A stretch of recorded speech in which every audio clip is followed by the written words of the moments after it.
नमस्कार दोस्तों, आशा करता हूँ कि आप सब लोग बेहतर होंगे। स्वागत है एक बार फिर से आप सभी का एससीएस एकेडमी में। दोस्तों, मेरा नाम है पंकज शर्मा और डिस्कस करता हूँ मैं आप लोगों के साथ इस क्लास में एमपीपीएससी प्रीलिम्स के सिलेबस को। जब आप एमपीपीएससी प्रीलिम्स के सिलेबस को देखते हैं तो यहाँ आपको 10 यूनिट दिखाई पड़ते हैं और वर्तमान में हम हमारी इस क्लास में 10वें यूनिट पर डिस्कशन कर रहे हैं और इस यूनिट में आपको मध्य प्रदेश की जनजातीय व्यवस्था से संबंधित टॉपिक दिखाई पड़ते हैं। यहाँ आपको जनजाति, उनकी सभ्यता, संस्कृति, लोक साहित्य आदि से संबंधित क्वेश्चन दिखेंगे और आज के इस लेक्चर में हम डिस्कस भी कर रहे हैं मध्य प्रदेश के लोक साहित्य से संबंधित व्यवस्था को। हम लोगों ने पिछले लेक्चर में मध्य प्रदेश के साहित्यकार और इसके साहित्य रचना के टॉपिक को शुरू किया। उसमें हम लोगों ने प्राचीन काल के साहित्यकारों पर भी डिस्कशन कर लिया था और प्राचीन काल के साहित्यकारों को जब हम लोगों ने डिस्कशन किया था तो मैंने आपको वहां बताया था कि किस प्रकार से कालिदास की रचनाएं देखने को मिलती है। फिर हम लोगों ने भर्तहरि की रचनाओं पे बात की, हम लोगों ने बाणभट्ट की रचनाओं पे बात की। तो ये सभी इंपॉर्टेंट रचनाएं हम देख चुके हैं और आज हम मध्यकालीन भारतीय इतिहास के समय, खासकर मध्य प्रदेश के वो इतिहासकार जिन्होंने रचनाएं की थी उन रचनाओं को देखेंगे और लोक साहित्य की दृष्टि से कौन कौन सी रचनाएं हुई हैं उनको देखेंगे। तो शुरू करते हैं आज के इस लेक्चर को। सबसे पहले हम लोग देखेंगे क्या मध्यकालीन साहित्यकार और उनकी रचनाओं को। और जब आप मध्यकालीन साहित्यकारों की बात करते हैं तो आपको सबसे पहले दिखाई पड़ते हैं आचार्य केशव। आचार्य केशव दास जो रहे हैं, इनका जन्म जो है वो ओरछा में हुआ था दोस्तों। मतलब इनका संबंध कहां से है? ओरछा से है और 1555 ईस्वी के आसपास मध्यकालीन समय में हम इनका जन्म देखते हैं। ये 1555 का समय वो है जब हमारे देश में अकबर जो है इसका शासन स्थापित होने वाला है। 1555 में हुमायूं दोबारा से गद्दी प्राप्त करता है भारत में, दिल्ली के बादशाह के तौर पर स्थापित होगा और 1556 में हम लोगों को अकबर जो है वो बादशाह के तौर पर देखने को मिलेगा। इसका राज्याभिषेक होता है कालानौर पंजाब में। तो हम ये कह सकते हैं कि आचार्य केशव दास जो रहे हैं वो अकबर के समकालीन रहे हैं। इन्होंने अपनी जो रचनाएं लिखी हैं वो अकबर के समय लिखी है और इन्होंने अपनी रचनाओं में अकबर के समय की तारीफ भी की है। दोस्तों, ये ध्यान रखिएगा, अकबर के समय की इन्होंने बात भी यहाँ पर की है। क्लियर है कि नहीं है? तो कहीं ना कहीं हम बात करें तो अकबर के समकालिक जो साहित्यकार रहे हैं उनमें हम आचार्य केशव दास को देखते हैं। और आचार्य केशव दास जो रहे हैं वो कहाँ? ओरछा के थे। कठिन काव्य का प्रेत इनको उपाधि दी गई है। जनरली इनके काव्य में हमको रस, जो छंद अलंकार है, उनका उपयोग बहुत देखने को मिला और जब आपने अलंकार का प्रयोग बहुत ज्यादा किया है तो उसके कारण आम लोगों को ये पढ़ने में आसान नहीं लगते, तो कठिन काव्य हो जाते हैं। तो उन कठिन काव्यों को लिखने में इनकी महारत थी। ओरछा के नरेश इंद्रजीत सिंह जो थे, इनके दरबार को ये सुशोभित करते थे और इन्हें इनके राजकवि के तौर पर आप देखते हैं तो क्वेश्चन पूछेगा कि आचार्य केशव दास किसके राजकवि रहे हैं? तो इंद्रजीत सिंह के राजकवि रहे हैं और इनके राजगुरु के तौर पर भी ये देखने को मिलते हैं। लेकिन इसी समय इनकी आसक्ति एक राय प्रवीण नामक वैश्या में हो गई थी और इसी के लिए इन्होंने रसिक प्रिया ग्रंथ की रचना की है। तो अगर एग्जाम में पूछेगा कि रसिक प्रिया किसकी रचना है तो रसिक प्रिया जो है दोस्तों वो आचार्य केशव दास की रचना है। आचार्य केशव दास की आसक्ति जब एक वेश्या में हुई जिसका नाम था राय प्रवीण, इससे प्रेरणा लेकर ही आचार्य केशव दास ने रसिक प्रिया की रचना की थी। जहां हम इनके जन्म की बात करते हैं तो भक्ति काल की जो रचनाएं हो रही थी उस समय आचार्य केशव दास का जन्म होता है, लेकिन हम इन्हें रीति काल के प्रवर्तक के तौर पर देखते हैं और आचार्य केशव दास ने एक लंबी अवधि तक रचनाएं की। लगभग 1617 के आसपास हम देखें तो जहांगीर जब भारत में मुगल बादशाह था, इस समय आचार्य केशव दास की मृत्यु हो जाती है। तो ओरछा के महान साहित्यकारों में एक साहित्यकार मध्यकालीन भारतीय इतिहास में हमको मध्य प्रदेश की भूमि से दिखाई पड़ते हैं, ओरछा से, वो है आचार्य केशव दास। इसके बाद हम देखें तो इनकी रचनाएं आपको देखना है कि रसिक प्रिया, कवि प्रिया, ये दोनों के दोनों मुक्तक काव्य के तौर पर देखने को मिलते हैं। विज्ञान गीता, रतन बावनी, जहांगीर जस चंद्रिका, नख शिख वर्णन, राम अलंकृत मंजरी, रामचंद्रिका, वीर सिंह देव चरित्र, ये सभी के सभी आचार्य केशव दास की रचनाएं रही हैं।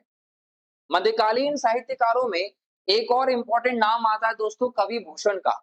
जब हम कवि भूषण की बात करते हैं दोस्तों तो हमें यहाँ पर दिखाई पड़ेगा कि इनका जन्म तो 1613 में हुआ, जब भारत में मुगल सल्तनत पर आसीन था जहांगीर। जहांगीर के शासनकाल में हम देखें तो जन्म दिखाई पड़ता है कवि भूषण का, और ये शिवाजी महाराज और साथ ही साथ हम कहें छत्रसाल, महाराजा छत्रसाल जो रहे इनके समकालिक थे। तो एग्जाम में अगर क्वेश्चन पूछे तो जहांगीर मुगल बादशाह के समकालिक की बात करें, छत्रसाल की बात करें बुंदेला सरदार, और शिवाजी महाराज के समय रचनाएं करने वाले भारत के फेमस जो कवि रहे वो कौन थे, तो भूषण रहे हैं।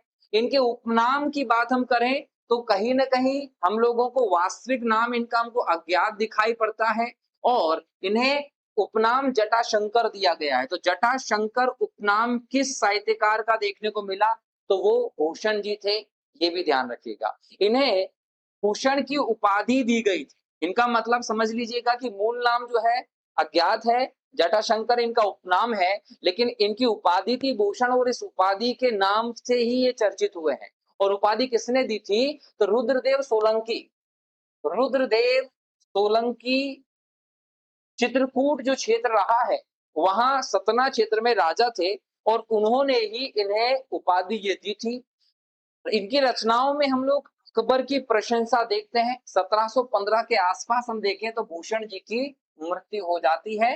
तो ये इंपॉर्टेंटली याद रखिएगा कि शिवाजी महाराजा छत्रसाल के समकालिक कौन थे, भूषण जी थे, और इस समय देश में कौन मुगल बादशाह था, तो जहांगीर था दोस्तों। ठीक है, इसके बाद हम देखें तो इनकी रचनाएं भी आपको ध्यान होना चाहिए। शिवराज भूषण, शिवा बावनी, छत्रसाल दशक, भूषण उल्लास, दूषण उल्लास, भूषण हजारा, ये इनकी रचनाएं हैं। यहाँ ध्यान रखिएगा कि जो शिवा बावनी है ये महाराज शिवाजी के ऊपर लिखी गई इनकी ग्रंथ रहा है। नेक्स्ट हम देखें तो कवि पद्माकर भट्ट।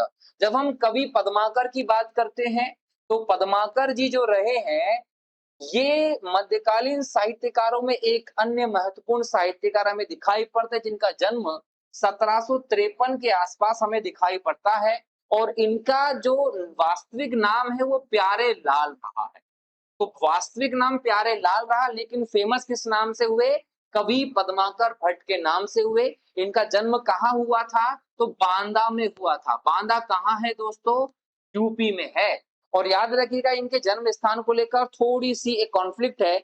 आचार्य रामचंद्र शुक्ल बोलते हैं कि ये बांदा में पैदा हुए थे, वहीं विश्वनाथ प्रसाद मिश्र जो है वो कहते हैं कि इनका जन्म कहाँ हुआ था, सागर में हुआ था।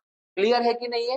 रीति काल का अंतिम सर्वश्रेष्ठ प्रतिनिधि कवि किसी को कहा जाए तो वो कवि पद्माकर भट्ट ही है। इन्होंने जैनपुरा सुगरा शासक हो, उदय सिंह के प्रताप सिंह हो, या फिर हम लोग ग्वालियर के दौलत राव सिंधिया हो, इनके समय पर हम इनका संरक्षण देखते हैं, और इनके संरक्षण में इन्होंने अपनी रचनाएं की हैं। किसने, कवि पद्माकर भट्ट ने। इनकी रचनाओं को हम देखें तो पद्म भारण, जगत विनोद, अलीजाह प्रकाश। ये अलीजाह प्रकाश जो है ये दौलत राव सिंधिया की प्रशंसा में इन्होंने लिखी थी, ये याद रखिएगा। हिम्मत बहादुर विरुदावली, प्रताप सिंह विरुदावली, प्रबोध पचासा, गंगा लहरी। ये गंगा लहरी क्वेश्चन आता है, याद रखिएगा। पद्माकर भट्ट की रचनाएं गंगा लहरी, गंगा लहरी एग्जाम में आई है। यमुना लहरी, राम रसायन। राम रसायन क्या है, तो वाल्मीकि जी ने जो रामायण लिखी थी वास्तविक उस रामायण का भाषा अनुवाद है ये। हितोपदेश, प्रबोध चंद्रोदय, जय सिंह विरुदावली, ये सभी के सभी हमें पद्माकर भट्ट जी की रचनाएं देखने को मिलती हैं। नेक्स्ट दोस्तों राजा भोज। जब हम राजा भोज की बात करते हैं तो हमारे दिमाग में आता है परमार राजवंश। परमार राजवंश जो रहा है इसके महानतम शासकों में गिना जाता राजा भोज को। राजा भोज के बारे में जो शासक के तौर पर उपलब्धि होती है वो हम लोगों ने एमपीजीके के परमार डायनेस्टी के इतिहास में डिस्कस की है। जब भारतीय इतिहास को डिस्कस किया था तो वहां पर मैंने मध्यकालीन इतिहास को पढ़ाने से पहले जो स्वतंत्र राज्य पढ़ाए थे उनमें इसके बारे में डिस्कशन किया है। तो हम यहाँ एक शासक के तौर पर राजा भोज की चर्चा नहीं कर रहे हैं, हम एक विद्वान के तौर पर, एक साहित्यकार के तौर पर राजा भोज की चर्चा करेंगे। तो राजा भोज परमार राजवंश के एक महान शासक रहे हैं जिनका जन्म लगभग 980 ईस्वी के आसपास हुआ था। ये एक विद्वान थे, ये एक कवि थे, एक दार्शनिक थे और ज्योतिष भी थे राजा भोज। मतलब कि राजा भोज जो रहे हैं वो प्रतिभाओं के धनी थे, ना सिर्फ एक अच्छे शासक के तौर पर आप राजा भोज को देखते हो बल्कि इनकी कहीं न कहीं विद्वता जो रही है उसके कारण भी ये चर्चित रहे हैं। और अभी हाल में देखिए आप धार की जो भोजशाला है, उसका निर्माण राजा भोज ने करवाया था और वो भोजशाला में आपको एक मस्जिद का निर्माण देखने को मिल रहा है, जिसमें अभी जो एएसआई है, उसका सर्वे चल रहा है और उस सर्वे के बाद वहाँ पर प्रमाण मिल रहे हैं मंदिर और सब चीज़ों के, तो हो सकता है कि भोजशाला जो है वो निकट भविष्य में अपने वास्तविक स्वरूप में आपको उभरते हुए दिखाई पड़े दोस्तों। तो इस वजह से करंट में भी चर्चा का मुद्दा है। राजा भोज एक विद्वान के तौर पर जब हम देखते हैं तो इन्होंने सरस्वती कंठाभरण, श्रृंगार मंजरी, चंपू रामायण, चारुचर्या, तत्व प्रकाश जैसी रचनाओं को अंजाम दिया है। तो ये राजा भोज के साहित्यिक व्यवस्था को हम लोगों ने यहाँ पर चर्चा किया कि क्या-क्या चीजें हमको यहाँ देखने को मिलती हैं। क्लियर है? तो ये सभी मध्यकालीन ऐसे साहित्यकार रहे हैं जिनका जो संबंध है वो मध्य प्रदेश की धरती से रहा है। और अकॉर्डिंग टू सिलेबस यदि हम चर्चा कर रहे हैं तो हमें उन्हीं साहित्यकारों पर चर्चा करनी है जिन्होंने मध्य प्रदेश के साहित्य में इंपॉर्टेंट योगदान दिया है दोस्तों। तो ये सभी के सभी मध्य प्रदेश की धरती से संबंधित रहे, इसलिए हमने इनको डिस्कस किया है। अब हम लोग डिस्कस करते हैं मध्य प्रदेश के ऐसे साहित्यकारों के और उनके साहित्य के बारे में जिनको हम लोक साहित्य की दृष्टि से देखते हैं। मध्य प्रदेश के लोक साहित्य में जो सबसे महत्वपूर्ण योगदान हमें देखने को मिला है, सर्वप्रथम वो संत सिंगाजी का देखने को मिला है। संत सिंगाजी, यदि हम लोग देखें तो निमाड़ क्षेत्र में संत सिंगाजी जो रहे हैं ये बहुत ज्यादा फेमस है। भगवान के तुल्य इन्हें समझा जाता है। 1519 ईस्वी में पिपरिया, ध्यान रखिएगा कि पिपरिया में जगह है खजूरी गांव और ये आता है बड़वानी जिले में। यहाँ पर हमें संत सिंगाजी का जन्म देखने को मिलेगा। संत सिंगाजी जो रहे हैं दोस्तों वो ग्वाला परिवार में जन्मे थे। ग्वाला परिवार में जन्मे थे और इन्होंने निर्गुण भक्ति धारा को अपनाया है। याद रखिएगा, निर्गुण भक्ति धारा का मतलब है कि इन्होंने ईश्वर की किसी आकार की कल्पना नहीं की, निराकार ईश्वर की आराधना में विश्वास करते थे संत सिंगाजी। ये ध्यान रखिएगा। और इनके गुरु का नाम भी आपको ध्यान रखना है कि संत सिंगाजी के गुरु जो थे वो मनरंग गिरी जो थे, मनरंग गिर साहब थे। कबीरदास जी ने जिस प्रकार से बीजक में अपनी वाणी को दोहे के तौर पर पिरोगा है और गाया है, वैसे ही कहीं ना कहीं संत सिंगाजी ने अपनी जो वाणी है वो दी है और गीत गाए हैं। कबीर के भांति हम लोग सिंगाजी की जो गीत है उनको हम साखियां के तौर पर देखते हैं। तो साखियां किसके रूप है दोस्तों? तो याद रखिएगा कि ये सिंगाजी के गीत हैं, कबीर के समकालीन थे ये। निमाड़ी बोली में हम बोल रहे हैं तो इसे 7 वार, 12 मासी, 15 तिथि, दोष बोध और शरद ऐसी अन्य रचनाएं हैं जो संत सिंगाजी के द्वारा रची गई हैं दोस्तों। ये ध्यान रखिएगा हमारे यहाँ पर मध्य प्रदेश की पृष्ठभूमि में।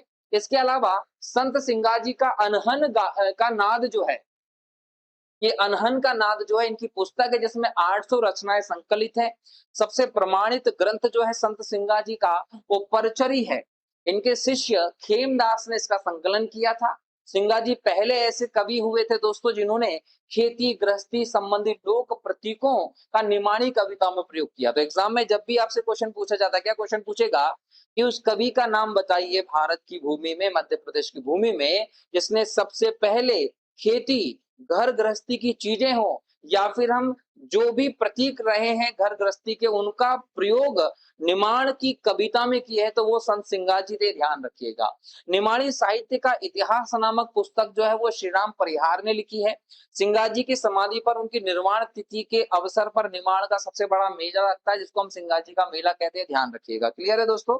इसके अलावा हम देखें तो जगनिक, जगनिक जो है ये हमारे मध्य प्रदेश के एक बहुत ही फेमस लोक साहित्यकार रहे हैं।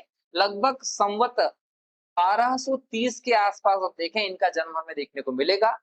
कालिंजर के राजा का नाम था परमल देव। याद रखिएगा, परमाल देव जो रहे हैं कालिंजर के राजा, इनके द्वारा इनको संरक्षण दिया गया था। तो कालिंजर नरेश परमल के द्वारा इन्हें संरक्षण दिया गया।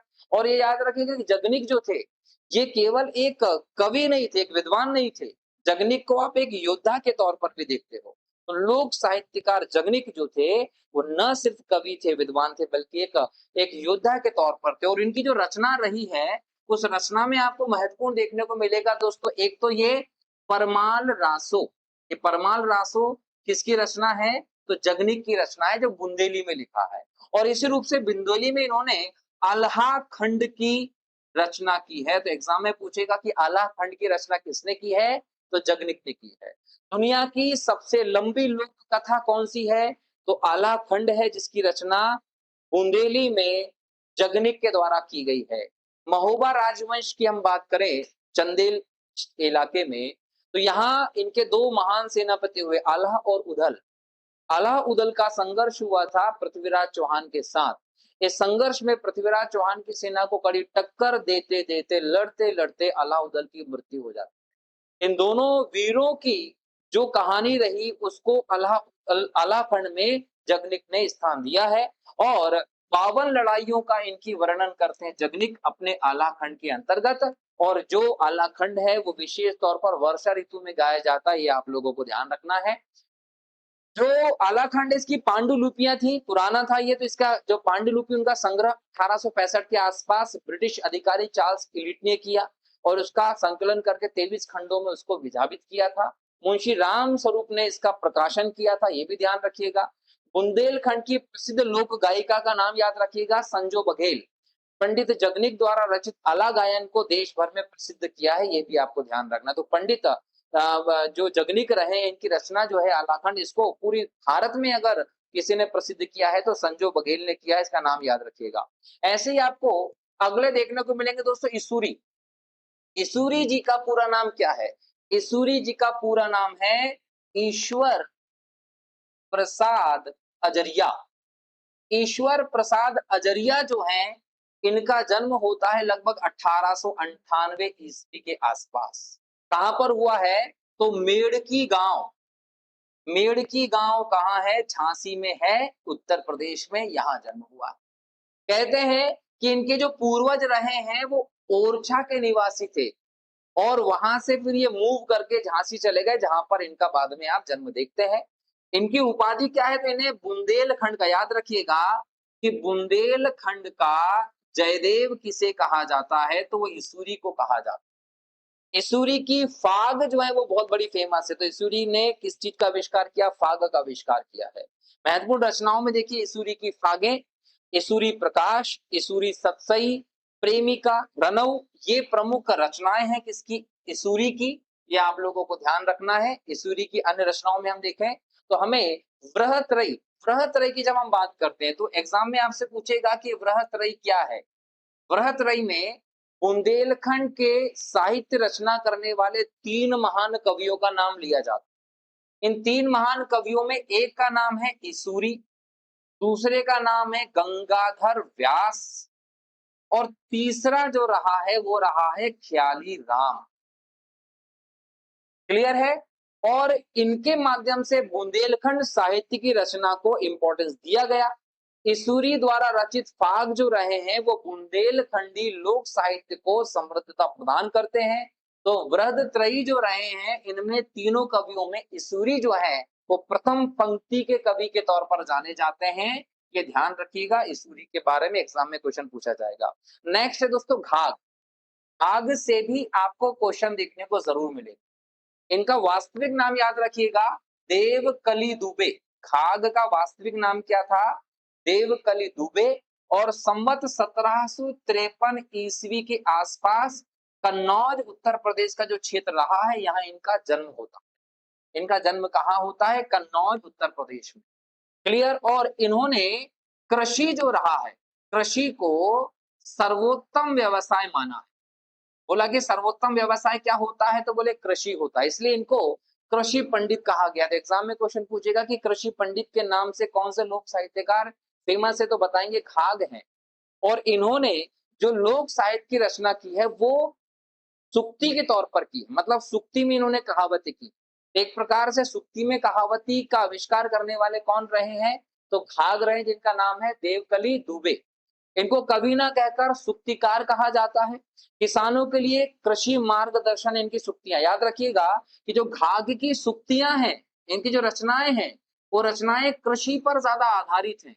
तो इसलिए कहा गया है कि किसानों के लिए मार्गदर्शन है इनकी रचनाएं।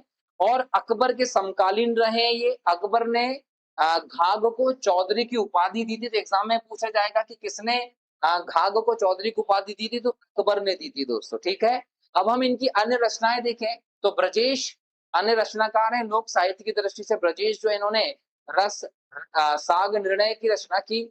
संत स्वरूप दास ने रस रत्नाकर की रचना की। रेवाराम बाबू ने रतनपुर का इतिहास लिखा है। द्वारका प्रसाद मिश्र ने कृष्णायन को लिखा है। पंडित रामदयाल तिवारी ने गांधी मीमांसा की रचना की है। हरिभाऊ आध्याय ने बापू के अंजाम में रचना की है। स्वामी सत्यभक्त ने कुरान की झांकी।